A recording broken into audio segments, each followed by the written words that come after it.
तमाम राजनीतिक पार्टियां अपने भीतर अपनी पार्टी के संगठन में लोकतांत्रिक व्यवस्थाओं की बात अवश्य करती है, मगर उसका सबसे बेहतरीन उदाहरण एग्जाम्पल कहीं देखना हो तो वह फिर हमें उसके लिए जो यूथ कांग्रेस के युवाओं का चयन होता है उसकी जो एक प्रक्रिया है उस तरफ चलना पड़ेगा। गत कई सालों से लगातार एक ऐसी प्रक्रिया के माध्यम से अब इन युवा नेताओं का चयन होता है। उनको एक अवसर प्रदान किया जाता है कि वो आगे आए, किसी पद तक पहुँचे और पार्टी की सेवा कर सके, पार्टी के साथ जुड़कर अपना काम कर सके।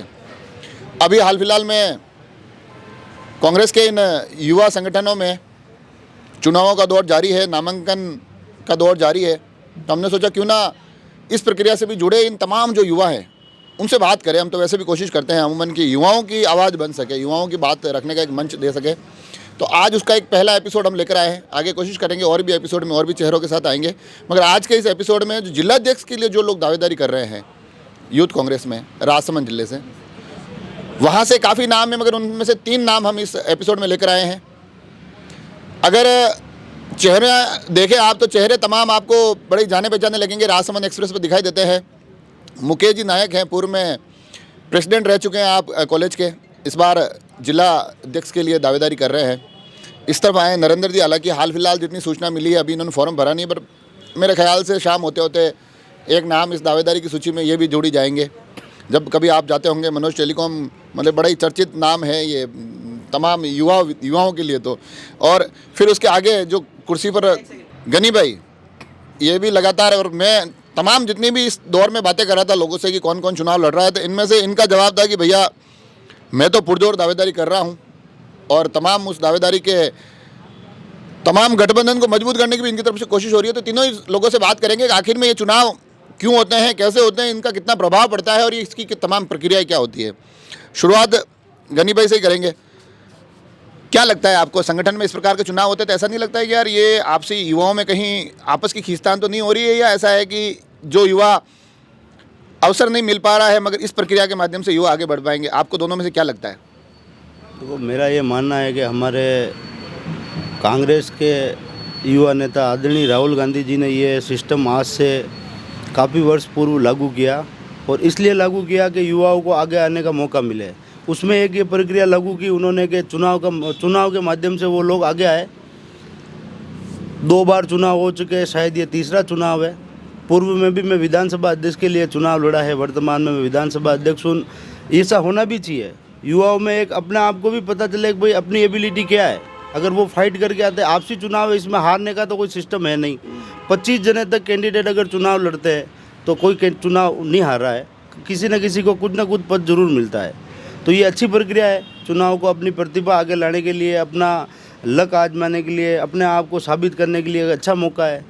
पर मेरा ये भी मानना है कि ऐसे युवाओं को इसमें भाग लेना चाहिए जो राजनीति में रुचि लेते हो, सक्रिय हो, आम लोगों की सेवा करने का जो जज्बा रखते हो, ऐसे युवाओं को आगे आना चाहिए।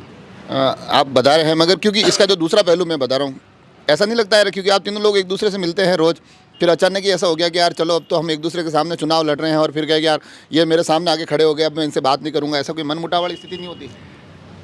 मनमुटाव वाली स्थिति को नकारा तो नहीं जा सकता है, कहीं न कहीं तो बनती है छोटी मोटी, लेकिन फिर भी एक अपनी काबिलियत पे प्रतियोगिता समझ लें इससे जनता के बीच जाने का मौका मिलता है। बहुत सी बार अपन ख्याल करते हैं कि भाई वो मेरे साथ है, वो मेरे साथ है, वो मेरे साथ है, तो ये एक अच्छा समय होता है कि जब आप अपने साथी को परखें कि वो आपके समर्थन में है कि नहीं। मन से तो वो आपके साथ है, मत से आपके साथ है कि नहीं है, उसको परखने का ये सबसे अच्छा मौका होता है। अच्छा मौका होता है। इस प्रक्रिया में एक चेहरा जो राजसमंद में इस प्रक्रिया से आगे आया हुआ है और बड़े प्रभावी चेहरा है, मुकेश भार्गव। मैं उनसे जब भी बात करता हूँ तो वो मेरे को एक बात बोलते हैं, क्या रविंदर जी अगर ये चुनाव नहीं होते ना, लोग चाहे कितनी बातें कर ले, मगर ये चुनाव नहीं होते ना तो मुकेश भार्गव कभी आगे नहीं आ पाता, मेरे को कभी अवसर नहीं मिलता। तो मुकेश नायक क्या लगता है कि हाँ ऐसी वास्तव में ये प्रक्रिया कैसी है, क्या बढ़िया है, खराब है, क्या स्थिति है? प्रक्रिया देखो दोनों तरीके हैं। एक तरीके से अपन देखें तो गलत है, एक तरीके से अपन देखें तो सही है। सही इसलिए है कि इसमें जो मेहनत करेगा और जो वास्तविकता में लोगों के बीच में रहता है और लोगों की मदद करता है, लोगों के लिए हमेशा अवेलेबल रहता है, वो इसमें आगे आएगा। ठीक है। और एक तरीके से सही इसलिए नहीं है कि एक ही संगठन के लोग जो रोज़ साथ में बैठ के चाय पी रहे हैं, रोज़ साथ में घूम रहे हैं, वो आपस में एक दूसरे के आमने सामने खड़े हो जाते हैं। तो जैसे भैया बोल रहे थे कि मनमुटाव अपन तो नहीं चाहते कि हो। मेरा शुरू से सिद्धांत है, चुनाव 2 दिन के हैं, बाद में सबको साथ में बैठना है, वही वापस फिर भी कहीं ना कहीं हल्की फुल्की तो एक मन में आई जाती है। मन में आई जाती है। भैया का कहना बिल्कुल सही है, कहीं ना कहीं हल्का फुल्का मन में आई जाता है कि यार ये हमेशा मेरे साथ चाय पीता है, बैठता है, दिल्ली साथ में घूम रहे और आज ये मेरे सामने खड़ा है, तो वो चीज़ मन में आई जाती है। भले अपन कोशिश कितनी भी कर लेंगे कि नहीं हो, तो प्रक्रिया सही भी है और थोड़ा वो भी है। और अवसर तो मिल ही रहा है, इस बहाने कम से कम इतने सारे युवाओं को एक अवसर मिल रहा है कि चलिए हम लोग चुनाव लड़ें। और गनी भाई से मेरी बात हो रही है तो ये तो इधर उधर भागदौड़ में लगता है, इसमें भी सारे समीकरण साधने पड़ते हैं, लोगों से मनाना पड़ता है, प्रबंधन कुछ बिठाना पड़ता है, क्या क्या स्थिति रहती है? बिल्कुल सर, इसमें सारे समीकरण साधने पड़ते हैं। जिले पे चुनाव लड़ने वाला, प्रदेश लेवल पे चुनाव लड़ने वाले को बहुत ज़्यादा समीकरण साधने पड़ते हैं। अभी हमारे ये मेंबरशिप और वोटिंग प्रक्रिया 27 जनवरी से स्टार्ट होगी और अभी से हम लोग लग चुके हैं। कोई भीम दौड़ रहा है, कोई नाथद्वारा में दौड़ रहा है, कोई कुंभलगढ़ में दौड़ रहा है, कोई किससे मिल रहा है, अपने अपने देखो सारे समीकरण है। और चुनाव की मेरा मानना है ये पहली दूसरी स्टेप है। जैसे छात्र संघ चुनाव होते हैं वैसे ही ये युवाओं का चुनाव है। और युवा देखो एक ऐसी चीज़ होती है कि हर संगठन में एक रीढ़ की हड्डी माना जाता है उसको। युवा शक्ति बहुत इंपॉर्टेंट होती है। ये लोग ही आगे चलकर कोई एमपी बनता है, कोई एमएलए बनता है, अपना अपना लक आजमाता है, मेहनत करता है। जो अपने आप को जितना भुना पाता है वो उतना आगे जाता है। तो ये तो स्वाभाविक और निश्चिंत बात है कि बिल्कुल गठजोड़ सारे बनाने पड़ते हैं, इसमें सारे समीकरण साधने पड़ते हैं। और इसमें जैसे एक बात और करें अपन नरेंद्र जी कि वास्तव में युवाओं के लिए ऐसा कोई ये प्लेटफॉर्म है कि इस पे आके आगे की राजनीतिक छलांग लगा सके, आगे के राजनीतिक कुछ अवसर तैयार होते हैं, ऐसे कुछ प्लेटफॉर्म मिल रहा है इन चुनावों के माध्यम से इन तमाम संगठन में? ये सबसे बड़ा प्लेटफॉर्म मेरे हिसाब से मैं मानता हूँ इसको, क्योंकि जनता के बीच जाकर एक तो अपन एमपी एमएलए पार्षद को वोट करते हैं, वो वोट गोपनीय होता है जी, लेकिन यहाँ पर कहीं ना कहीं वोट ओपन होता है जी। जैसे मैं मुकेश जी से संपर्क करता हूँ, आप मुझे वोट देंगे, अगर ये मुझे वोट कर देते हैं और आप जाते हैं कि आपको वोट करना है, तो ये नहीं कर पाएंगे जी। क्योंकि ये सिंगल टाइम ओटीपी से वोट होगा। तो इस पर जो ज़्यादा वोट लाएगा वो मजबूत माना जाएगा, वो बड़े नेताओं के समर्थन में भी काम आएगा। अच्छा। और आगामी चुनाव में भी उसका अनुभव बढ़ेगा कि किस तरह से मतदाताओं को अपनी तरफ खींचना है। अच्छा, तो भविष्य की राजनीति के लिए ये चुनाव अच्छे हैं? लगता है आपको कि इससे भविष्य की राजनीतिक राह भी तय होती है? बिल्कुल 100% तय होती है। आज आप देख सकते हो कि यूथ कांग्रेस एनएसयूआई से चुनाव लड़े हुए ऐसे कई चेहरे हैं जो आज बहुत बड़े पद पर जाके बैठे हुए हैं। हमारे माननीय मुख्यमंत्री अशोक गहलोत साहब जो एनएसयूआई से ही वो चुनाव लड़े हुए हैं, एनएसयूआई से निकले, फिर यूथ में गए, उसके बाद आज वो देख सकते हो आज जितने भी बड़े नेता हैं अधिकतर सारे एनएसयूआई, यूथ कांग्रेस और यहीं से चुनाव लड़के और आज बड़ा चेहरा बन के बैठे हैं। तो देखिए ये विजन बड़ा स्पष्ट है। मैं इन युवाओं से इसीलिए बात कर रहा हूँ। इस चर्चा को हम धीरे धीरे विधानसभाओं की तरफ भी लेके जाएंगे, उन युवाओं से भी मिलेंगे।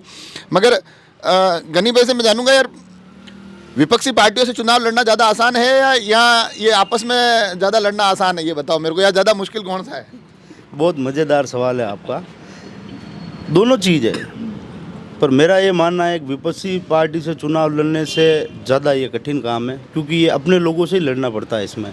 और लेकिन उसमें चलो एक प्रक्रिया अच्छी रखी गई है कि ये ऑनलाइन वोटिंग है और एक ऐप के माध्यम से, ओटीपी के माध्यम से वोटिंग होती है। जितनी बड़ी मेरे पास टीम है, जितना ज़्यादा मेरे पास कैपिटल है, उतने ज़्यादा मैं वोट करवा सकता हूँ इसमें, क्योंकि मतदाता को ये फिक्स नहीं है कि मतदाता चाहेगा उसको ही वोट देगा। क्योंकि इसमें सबसे पहले मेंबरशिप वाली प्रक्रिया है, पूरा प्रोसेस है, मेंबर बनेगा, ओटीपी आएगी, वीडियो अपलोड होगा, उसके बाद में अपन चाहे जिसको वोट दे सकते हैं। State president, state general secretary, district president और असेंबली प्रेसिडेंट, चारों के पैनल खुलेंगे, उसमें से सेलेक्ट करना है। थोड़ी जटिल प्रक्रिया भी है ये, तो ये एक मामूली बात नहीं है। वोटिंग परसेंटेज भी मुझे नहीं लगता इसमें ज़्यादा जाएगा, क्योंकि थोड़ा प्रोसेस है। एक वोट डालने के लिए आपको कम से कम 5-7 मिनट लगेंगे, 10 मिनट। तो ये आप बता रहे हो कि ये वाला ज़्यादा मुश्किल है, हमारे कांग्रेस के साथियों से लड़ना पड़ता है। मगर नरेंद्र जी, आप मुझे ये बताओ, चुनाव ये आपके हो रहे हैं, इस चुनाव से चेहरे निकलते हैं। अब राजसमंद, हालांकि लोग जिलाध्यक्ष के लिए लड़ रहे हैं, मगर राजसमंद विधानसभा में आप रहते हैं, तो ऐसा नहीं हो सकता कि इस प्रक्रिया से जो युवा निकले उनको राजसमंद विधानसभा में भी कोई अहम भूमिका है, क्योंकि बार बार बात निकलती है कार्यकर्ताओं को तवज्जो नहीं मिलती है, कार्यकर्ताओं को तवज्जो नहीं मिलती है। इस प्रक्रिया से निकले उन नए चेहरों को कहीं अहम चुनाव में मौका दिया जाए तो कुछ चीज़ बदल सकती है क्या? बिल्कुल देना तो चाहिए, लेकिन बड़े चुनाव में क्या है कि बहुत सी बातें, बहुत से समीकरण, व्यक्ति की सक्षमता, उसके पास समय, वो किस मतलब क्षेत्र से आता है, उसके फैमिली बैकग्राउंड क्या है, इन सब बातों को कंसीडर करके पार्टी हमेशा चयन करती है ताकि वो लड़े तो मजबूती से लड़े। नहीं, कार्यकर्ताओं की जैसे अनदेखी वाला जो सवाल है कि लोग बार बार उठता है, सोशल मीडिया पे मैं देखता हूँ, और राजसमंद विधानसभा के परिप्रेक्ष्य में ये कांग्रेस की तरफ से ज़्यादा उठता है कि यार कार्यकर्ताओं को उतनी तवज्जो नहीं दी जा रही थी। ये कार्यकर्ताओं की अभी भी आप भागदौड़ करेंगे, सभी लोगों को कहेंगे हमें वोट दीजिए, वोट दीजिए, वो एक बार वोट देके आप फ्री तो नहीं कर देते हो। कार्यकर्ताओं के लिए कुछ व्यवस्थित ऐसा कुछ होना चाहिए कि नहीं होना चाहिए? मैंने ऐसा कभी महसूस नहीं किया कि कार्यकर्ताओं को तवज्जो नहीं दिया जा रहा है।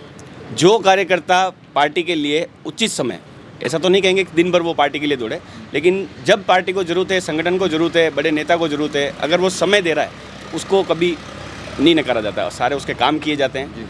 तवज्जो उनको नहीं दिया जाता है जो घर बैठ के चाहते हैं कि मुझे आके पूछा जाए कि मेरी राय ली जाए। अब इस चुनाव में तो सब घर बैठे उन्हीं को पूछना है। नहीं, घर घर जाके पूछना है सर, घर घर जाके पूछना है, घर से नहीं। मतलब आपके कहने का मतलब है कि पार्टी के लिए काम करने वाले लोगों की एक वैल्यू होनी चाहिए। मुकेश जी की तरफ चलते हैं, कार्यक्रम भी हम चाहते हैं कि ज़्यादा लंबे ना बनाए, मगर मुकेश जी क्योंकि आप अभी कॉलेज चुनाव राजनीति में भी सक्रिय रहे, वहाँ से भी काफ़ी युवाओं से जुड़े, अब वापस एक यूथ जिलाध्यक्ष के चुनाव लड़ रहे, तो राजसमंद में युवाओं में आप ऐसी संभावना देखते हो कि क्योंकि राजसमंद विधानसभा लंबे समय से कांग्रेस के लिए कोई ज़्यादा बढ़िया स्थिति वाली रही नहीं है, युवाओं में इतना है सामर्थ्य कि भाई ये इस पिक्चर को बदल सके?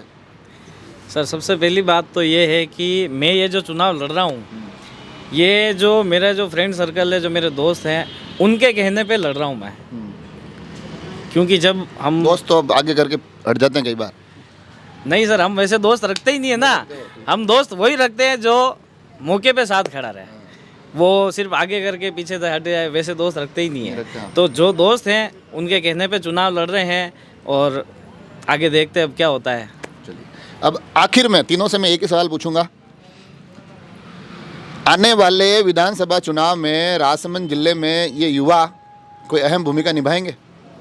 बिल्कुल सर, युवा बहुत महत्वपूर्ण जिम्मेदारी निभाएंगे। और आप देखना ये चुनाव होने के बाद में ज़्यादा समय नहीं बचा है, शायद नवंबर दिसंबर में विधानसभा चुनाव आ रहे हैं, और हम सब युवा मिलके, क्योंकि हमारे हारने वाली कोई इसमें सिस्टम नहीं है, पद्धति नहीं है, तो कोई ना कोई कहीं ना कहीं एडजस्ट होगा और हम सब मिलके डट के लड़ेंगे और विधानसभा में भी इस बार राजसमंद विधायक को जीता कर भेजेंगे।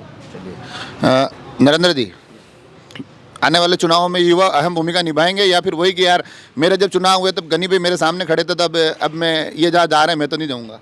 जी नहीं, संगठन का जो भी आदेश होता है, हम सभी बहुत लंबे समय से कांग्रेस पार्टी से जुड़े हुए हैं, सब भी एक होकर काम करते हैं। इस तरह का मनमुटाव कभी हमारे बीच नहीं हुआ आज से पहले। नहीं हुआ। मुकेश जी, राजसमंद में रंगलाल वाला तो इस बार आपके फेवर का रिजल्ट नहीं था, आने वाले चुनाव में क्या लगता है ये युवा तस्वीर बदलेंगे? सब मिलके मेहनत करेंगे, फिर देखो क्या रहता है। आप दोनों तो एक ही क्षेत्र के हो, फिर आप यूँ कल को केलवा में जाओगे, यूँ नहीं हो जाएगा कि यार मैं तो सुबह निकला तब तो बात नहीं थी, 2 दिन में आते आते मुकेश जी ने फॉर्म भर दिया मेरे खिलाफ। ऐसा कुछ नहीं है, 2 दिन बाद चुनाव के बाद वापस हम सब एक ही हैं, सब साथ में बैठने वाले हैं। अच्छा, चलिए देखिए, ये अच्छा लगता है जब युवा इस तरह से बात करते हैं, न केवल इस चुनाव के लिए को लेकर, आगामी आने वाले राजसमंद के तमाम चुनावों को लेकर, कांग्रेस की राजनीति को लेकर, और साथ ही संगठन में अपनी अपनी भूमिकाओं को लेकर ये तमाम युवा बड़े जागरूक हैं, इनको हर एक चीज़ की विस्तृत जानकारी है। हमें भी अच्छा लगता है कि इन युवाओं को अपने इन कार्यक्रमों के माध्यम से आप लोगों तक पहुंचाए। आगे कोशिश करेंगे कि विधानसभाओं में जाए, और विधानसभाओं में भी काफ़ी युवा बहुत बेहतरीन तरीके से तैयारी कर रहे हैं। हम उनसे भी रूबरू होंगे, उनसे भी जानेंगे कि आखिर इन चुनावों के माध्यम से वो राजनीति में अपनी क्या भूमिका तय करने की कोशिश में लगे हुए हैं। आप तमाम लोग जुड़े रहे राजसमंद एक्सप्रेस से, धन्यवाद।